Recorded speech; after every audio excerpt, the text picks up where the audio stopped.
The night I met her, I was drunk on bad tequila and worse decisions. Or at least, that's what I told myself later to justify the way my heart raced when our eyes met across the room. She was on stage, guitar in hand, voice raw and imperfect in the most perfect way. And me? I was the girl who'd promised herself she wouldn't fall for anyone ever again. But fate has a cruel sense of humor.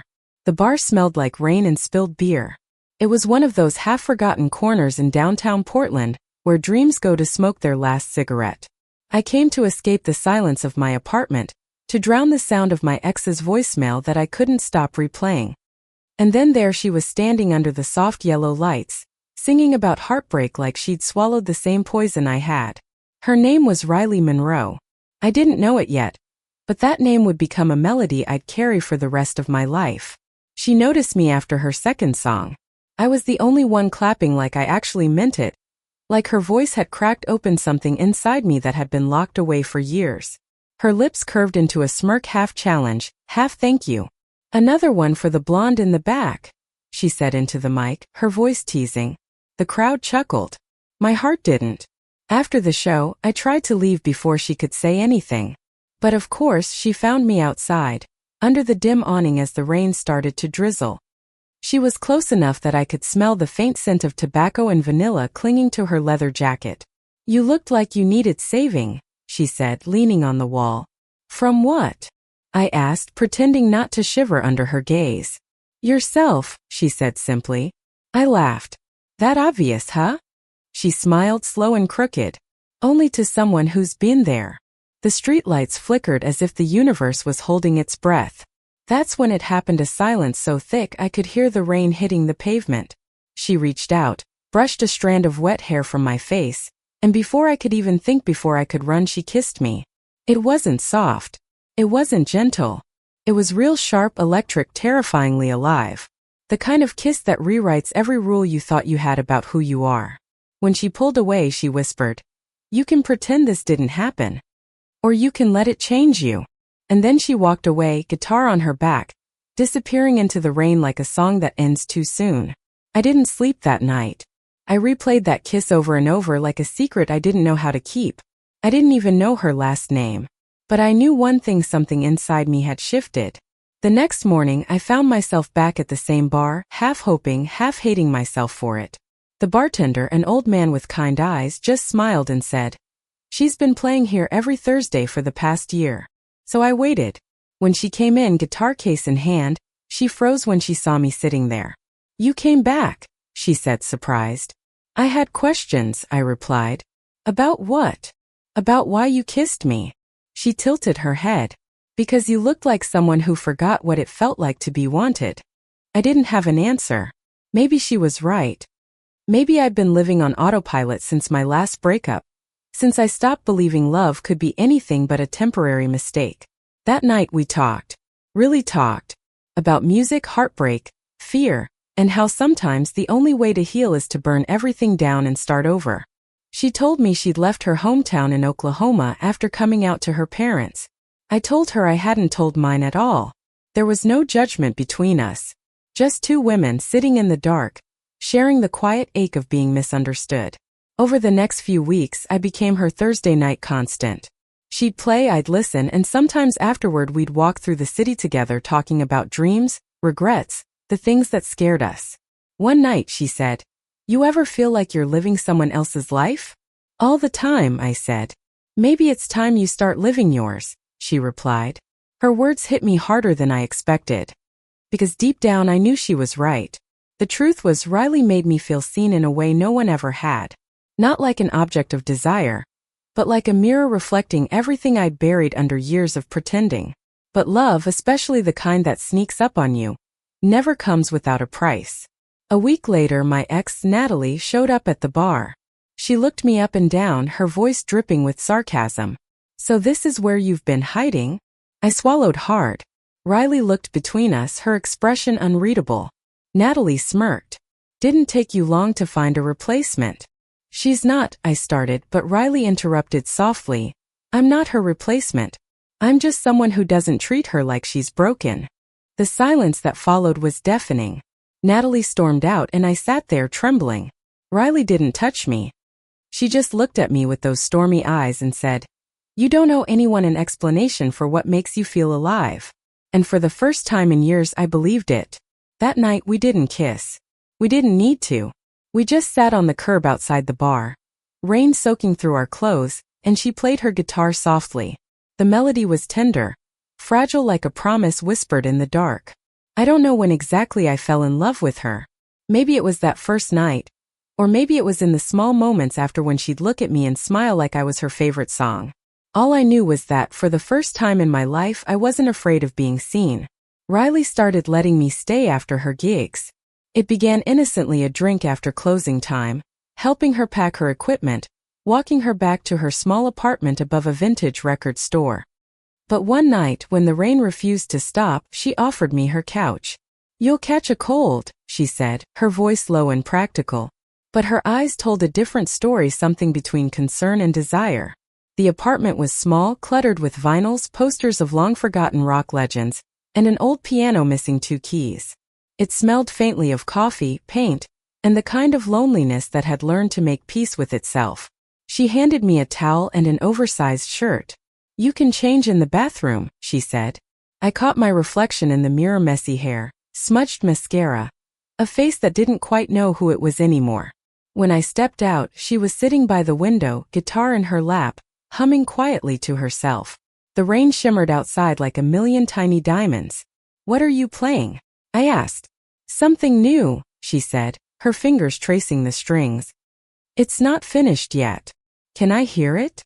She hesitated, then nodded. The melody was soft, almost shy, a song about finding light in the cracks of broken things. When she sang, it was as if every wall between us dissolved. Her voice wasn't just music, it was confession, apology, and hope all at once. When the last note faded, I whispered, "It's beautiful." She smiled faintly. "It's missing something." "What?" Her eyes found mine. "You." Silence. Heavy, electric. I didn't move. I couldn't. The air between us pulsed like it was alive. She put the guitar down, walked toward me slowly, her gaze steady, searching. "You can leave if you want," she said softly. "I won't stop you." But I didn't. I stepped closer. This time when she kissed me, it was slower, deeper. No tequila. No noise, no crowd, just 2 women learning how to breathe again through each other. When we finally pulled away, she rested her forehead against mine and whispered, "You don't have to run anymore." That night we didn't sleep. We just lay there, fingers intertwined, hearts trying to find a rhythm that made sense. The days that followed felt unreal. I'd wake up to the smell of coffee and the sound of her strumming the same melody over and over, trying to find the right words. She'd hum, frown, laugh, and sometimes curse under her breath. And I'd just watch, completely, hopelessly captivated. Sometimes she'd catch me staring and grin. "What?" "Just wondering how someone like you exists." "Messy and broke?" "Magnetic," I corrected. She rolled her eyes but blushed anyway.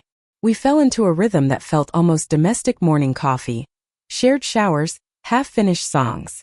It terrified me how easily she fit into my world, and how quickly I forgot what it felt like before her. But the thing about happiness is it never walks alone. It always brings fear with it. One night after her show, a man showed up. Older, scruffy beard, cheap suit. He waited by the bar until she finished her last song. When she saw him, the color drained from her face. "Who's that?" I asked. She didn't answer. The man smiled, a bitter, knowing smile. "Didn't think I'd find you here, Riley." Her jaw tightened. "You should go." "I just want to talk." "Not now."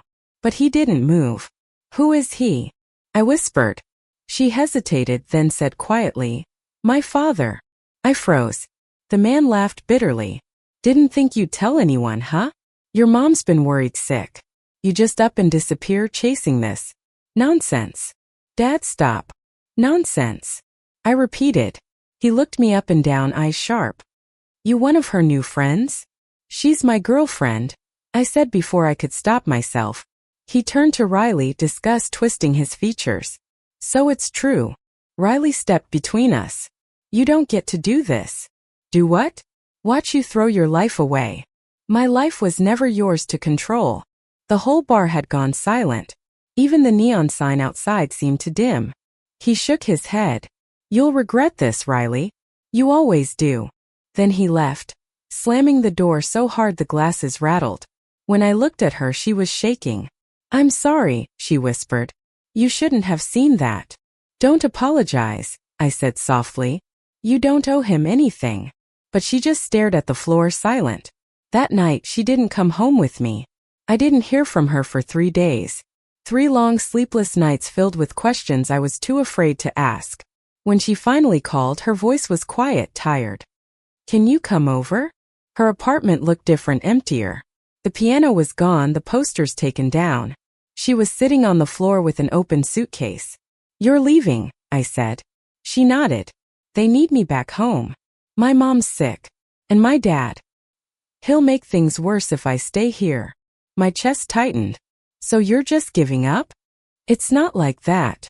Then what is it like, Riley? She looked at me, tears welling up. It's like choosing between the person I love and the people who made me who I am. And what about me? She walked over, cupped my face gently. You made me remember what love feels like. But I can't build a life on something I'm still learning how to believe in. The words cut deeper than I expected. Maybe you should stay, I whispered. Maybe I'm enough. She smiled sadly. You are. That's the problem. When I left that night, the sky was pouring. The streets blurred through my tears, and all I could hear was her song echoing in my head, the one that was missing something. Weeks passed. I tried to move on, threw myself into work, deleted her number, avoided the places we used to go. But everywhere I turned, there she was. In a song on the radio. In the rain against the window. In the way my hand still reached for hers in the dark. Then one night, I got a call from the bar owner. Hey kid. She's back. I didn't even grab a coat. I ran. The bar was crowded, the air thick with anticipation. When she stepped onto the stage, the whole place went silent. She looked different, calmer, surer. Her eyes found mine almost instantly. This one's new, she said into the mic. It's about finding your way back, not to a place but to a person. Then she played. The first few notes were familiar, the song she used to hum in her apartment. But now it was complete. Stronger. Whole. When she finished, she walked straight toward me. Hey, she said, breathless. Hey, I managed. I had to see you again. Your mom. She's better. And my dad. Well, he's learning to listen. I laughed through the tears. You came back. I never really left, she said. You were always with me. She reached out, took my hand, and for the first time, it felt like something had come full circle. There, in the middle of the bar where it all began, she kissed me again, not out of impulse, not out of rebellion, but out of love that had finally found its place. The crowd erupted in applause, but we didn't hear them. All I could hear was her heartbeat against mine, steady, sure, home. The morning after Riley came back, I woke up to the sound of her guitar again. It had been months since I'd heard it up close, but somehow the melody felt familiar, like an old friend whispering, "See? You made it." She was sitting on the edge of my bed, sunlight spilling across her face. Her fingers moved slowly over the strings, tracing the shape of the song she'd written for me. "You still play in your sleep," I murmured. She laughed softly. "Only when I dream about you." That's when I realized that no matter what storms we had survived, no matter how many goodbyes we had said, she was here. Really here. The world outside was already awake. Portland mornings had their own rhythm. The sound of traffic, the hiss of espresso machines, the smell of rain and earth. But for us, time moved slower. She put the guitar down, leaned closer and whispered, "I've been thinking about starting over." I blinked. "Here?" She shook her head. "No. Somewhere quiet. Near the coast, maybe. A place where we can breathe." "You mean together?" Her eyes searched mine. "Only if you want that." It was such a simple question, but it carried the weight of everything we'd been through, every missed call, every goodbye, every word left unsaid. And I did. God, I did. "Okay," I said. "Let's start over." We moved 2 weeks later. A small beach town called Astoria, Oregon, quiet, gray, endlessly beautiful. We rented a tiny house on a hill, the kind with creaky floors and a porch that smelled like pine. The first night there, we unpacked only the essentials: her guitar, my laptop, a coffee maker, and a stack of records she swore were non-negotiable. There was no plan, no timeline, just us. At night, we'd sit outside wrapped in blankets watching the waves crash below. She'd play her guitar softly, humming little tunes that would one day become songs. Sometimes we didn't even talk. We didn't need to. Silence between us had stopped being empty. It was full of understanding, like the ocean tide pulling us closer together. Of course, life wasn't perfect. It never is. There were mornings when Riley would stare out the window for too long, lost in her thoughts. Days when I caught her scrolling through her phone, looking at messages from home she couldn't bring herself to answer. And I had my own ghost fear of losing her again. Fear of what people might say if they found out the truth about us. Once, after a small argument about something stupid, dirty dishes, I think I said, "Do you ever regret it? Choosing this life?" She looked at me like I'd just broken something fragile. "Do you?" "No," I whispered. "I just sometimes wonder if we're strong enough." She came closer, touched my cheek gently. Strength isn't about not breaking. It's about finding someone who helps you pick up the pieces. And then she kissed me, slow and certain, like she was sealing the truth into my skin. A month later, she got an email. A local festival was inviting her to perform her first real gig since coming back. When she told me, she looked nervous. What if they don't like me? I grinned. Then they have terrible taste. The night of the show, the little coastal cafe was packed. Locals, travelers, a few curious kids peeking through the window. I sat in the front row, heart pounding like I was the one about to go on stage. Riley stepped up to the mic, guitar in hand. For a moment, she just stood there, scanning the room until her eyes found mine. Then she smiled. "This song," she said softly, "is about a kiss that changed everything." The crowd laughed lightly, but I didn't, because I knew exactly which kiss she meant. When she played, the whole room went still. Her voice was warm, weathered, honest. It wasn't just music, it was a confession. I thought about that first night, the rain, the trembling, the fear, and how far we'd come from there to here. When the song ended, the room erupted in applause. She looked right at me and mouthed, "Thank you." After the show, a woman approached her. Middle-aged, kind smile, camera around her neck. "You're very talented," she said. "We're organizing a small tour, local artists, all along the coast. I think you'd fit right in." Riley froze. I could see the excitement flicker in her eyes, followed immediately by guilt. Later, when we were walking home, she said, "I don't want to leave you again." I squeezed her hand. "Then don't. Take me with you." She stopped, blinking. "You'd really do that?" "Riley," I said, smiling, "you're the melody. I'm just learning to sing along." The tour started small. Coffee shops, bookstores, seaside bars. Some nights we'd sleep in the back of her van, huddled under one blanket, laughing about how we were basically living out of a dream in a half-empty gas tank. It wasn't glamorous. Sometimes it was exhausting, but it was real. And in every city, every crowd, she played our song, the one that had started in her apartment on that rainy night in Portland. People loved it. They didn't know it was about us, but maybe that was the point. Maybe love didn't need labels, it just needed truth. By the time the tour ended, Riley's name was starting to spread. Local papers wrote about her, and one morning, a radio DJ played her song live, calling it the anthem for anyone who's ever been brave enough to love. She looked at me as it played, tears in her eyes. "We did it," she whispered. "No," I said softly. "You did it." But she shook her head. "We did." Months passed. Seasons changed. The ocean outside our window stayed constant, like a silent witness to everything we'd been through. Then one quiet evening, as the sky turned gold, Riley walked in holding her guitar and something else. A small handwritten envelope. "I wrote something for you," she said shyly. I opened it. Inside was a single page of lyrics. The chorus read, "You were the silence that saved me, the storm that set me free, the home I never knew I needed until you found me." I looked up, tears stinging my eyes. "It's beautiful." "It's yours," she said simply. Then she took a deep breath, reached into her pocket, and pulled out a small silver ring.